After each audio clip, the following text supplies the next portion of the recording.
de l'homme est venu pour servir et donner sa vie en rançon pour la multitude. Alléluia, Alléluia, Alléluia, Alléluia, Alléluia, Alléluia.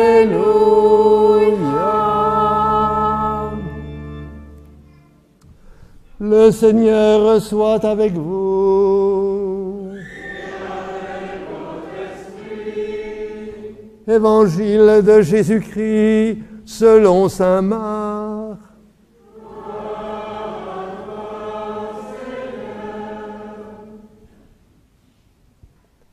En ce temps-là, Jacques et Jean, les fils de Zébédée, s'approchent de Jésus et lui disent « Maître, ce que nous allons te demander, nous voudrions que tu le fasses pour nous. » Il leur dit « Que voulez-vous que je fasse pour vous ?» Ils lui répondirent « Donne-nous de siéger l'un à ta droite et l'autre à ta gauche, dans ta gloire. » Jésus leur dit « Vous ne savez pas ce que vous demandez. Pouvez-vous boire la coupe que je vais boire, être baptisé du baptême dans lequel je vais être plongé ?» Ils lui dirent « Nous le pouvons. » Jésus leur dit « La coupe que je vais boire, vous la boirez, et vous serez baptisés du baptême dans lequel je vais être plongé. Quant à siéger à ma droite ou à ma gauche, ce n'est pas à moi de l'accorder. Il y a ceux pour qui cela est préparé. » Les 10 autres qui avaient entendu se mirent à s'indigner contre Jacques et Jean. Jésus les appela et leur dit « Vous leur savez, ceux que l'on regarde comme chefs des nations les commandent en maîtres. Les grands leur font sentir leur pouvoir. Parmi vous, il ne doit pas en être ainsi. Celui qui veut devenir grand parmi vous sera votre serviteur. Celui qui veut être parmi vous le premier sera l'esclave de tous. Car le Fils de l'homme n'est pas venu pour être servi, mais pour servir et donner sa vie en rançon pour la multitude. » Acclamons la parole de Dieu.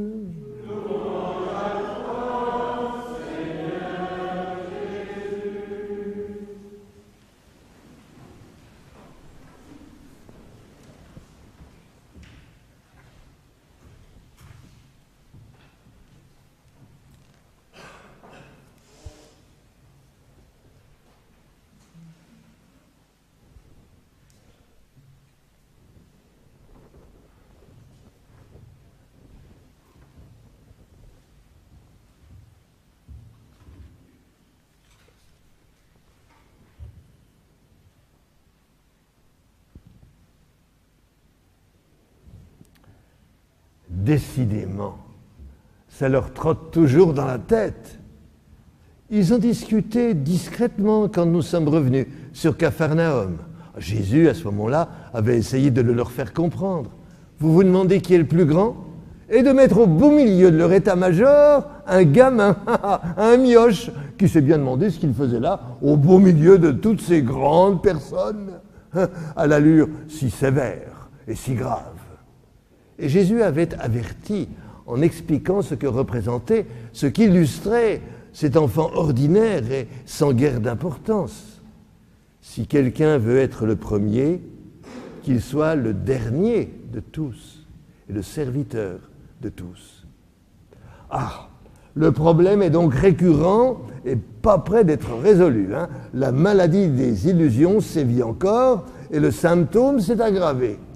Tous, en effet. Ah, ils ont bien compris la semaine dernière qu'ils auraient une compensation au centuple. Eh bien, autant nous organiser tout de suite.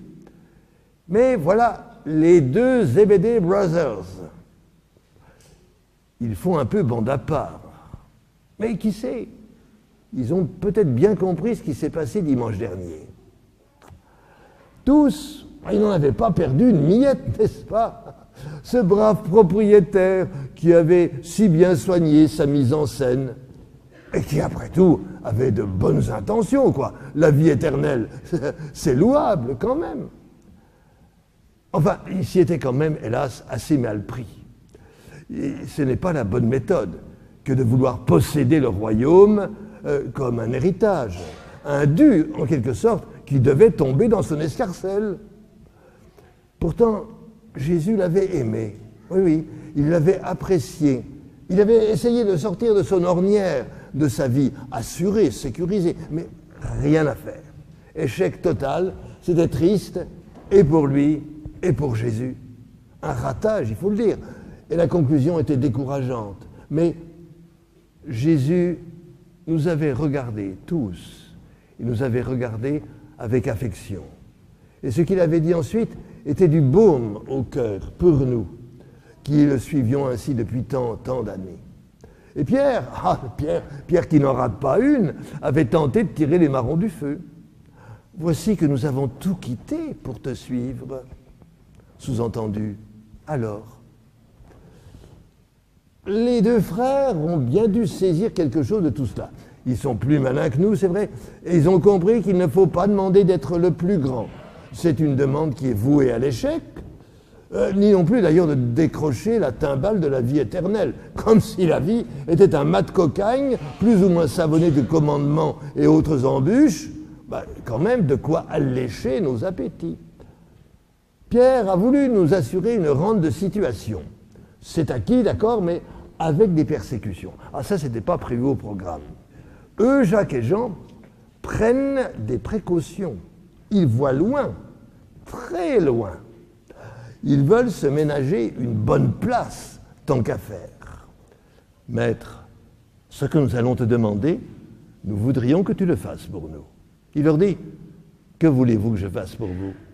Ils lui répondirent, donne-nous de siéger l'un à ta droite et l'autre à ta gauche dans ta gloire. Alors autant le dire tout de suite, hein.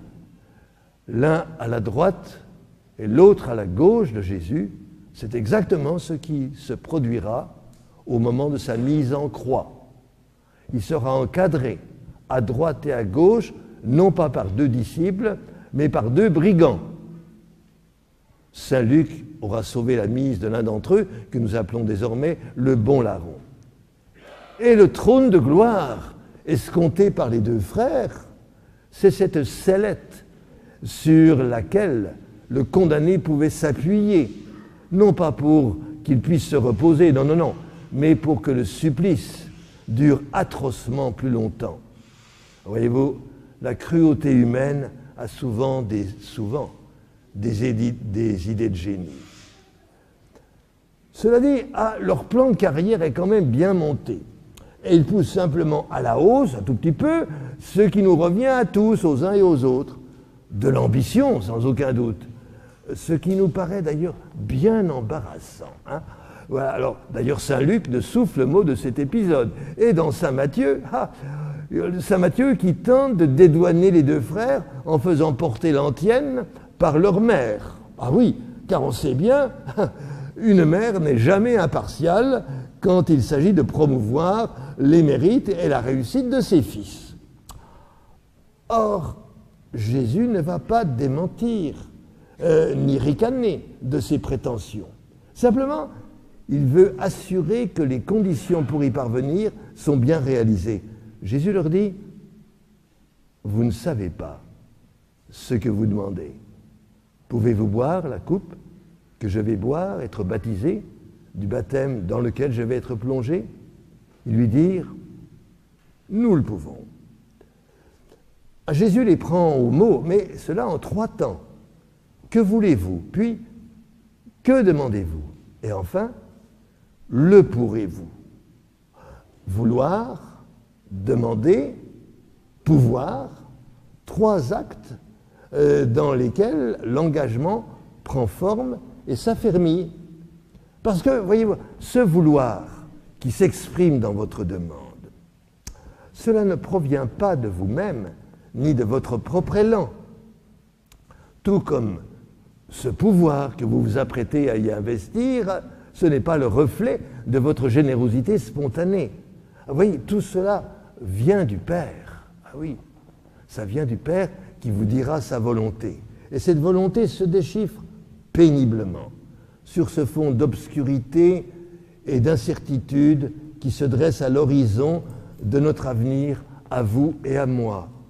Je la devine, cette volonté. La coupe messianique que je vais boire, c'est le baptême de la grande épreuve qui m'attend. Toute prévision est donc impossible. Même moi, Jésus, je ne suis pas en mesure de distribuer des prébendes.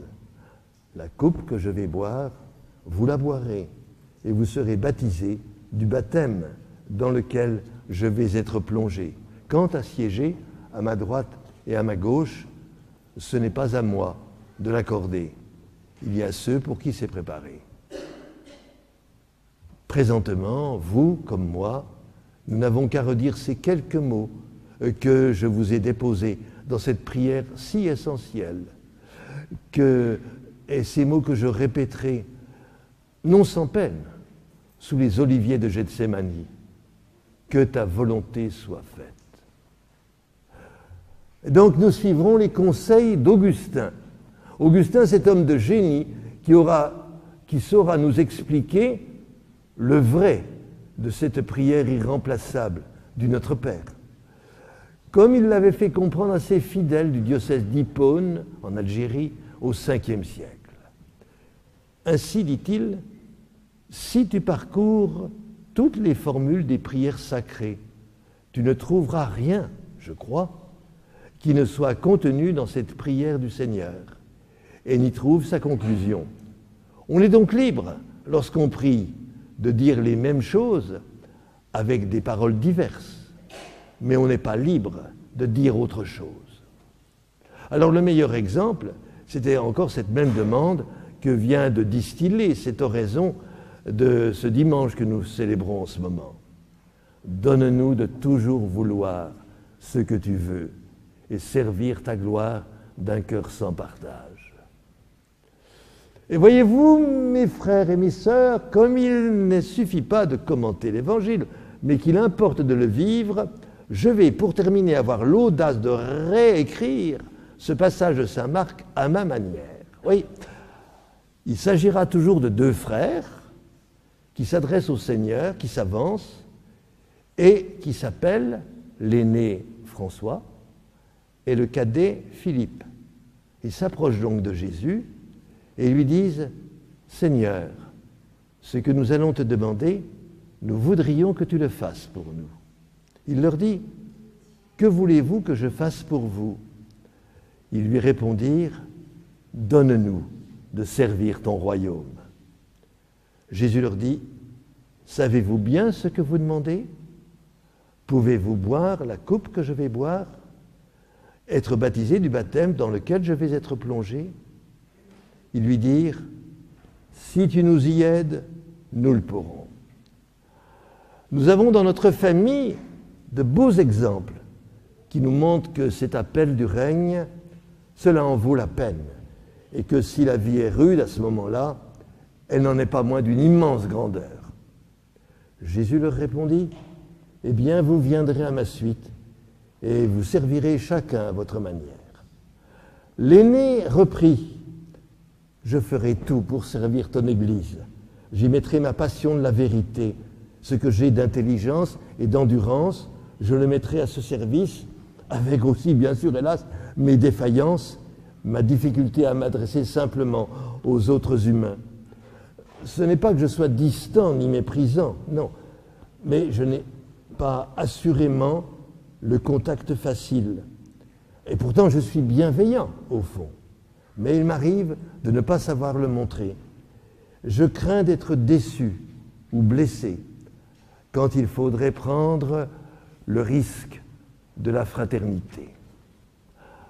Mais toi qui sais le cœur de chacun, tu sais bien que je t'aime vraiment, même si c'est parfois difficile. Le Seigneur lui répondit, « Quand tu étais jeune, tu faisais comme tu pouvais. Mais quand tu seras vieux, c'est un autre qui te prendra en charge et t'emmènera là où tu ne voudrais pas aller. » « Et toi ?» demanda-t-il en s'adressant au cadet. Celui-ci répondit, « Moi, je ne demande que d'être avec toi, de vivre ma vie durant dans ta compagnie.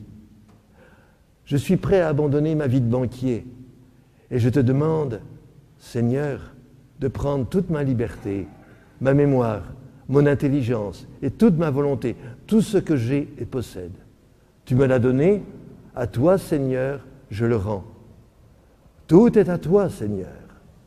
Tu peux en disposer selon ton entière volonté. Donne-moi ton amour et ta grâce. C'est assez pour moi. » Le Seigneur répondit, « C'est bien, vous me suivrez tous deux dans le combat du règne, chacun à votre manière. Mais il faudra que toi, l'aîné, tu t'instruises auprès de ton cadet. Et cela t'aidera à te débarrasser de tes craintes et à découvrir cette fraternelle liberté qui est le fruit de l'Évangile. »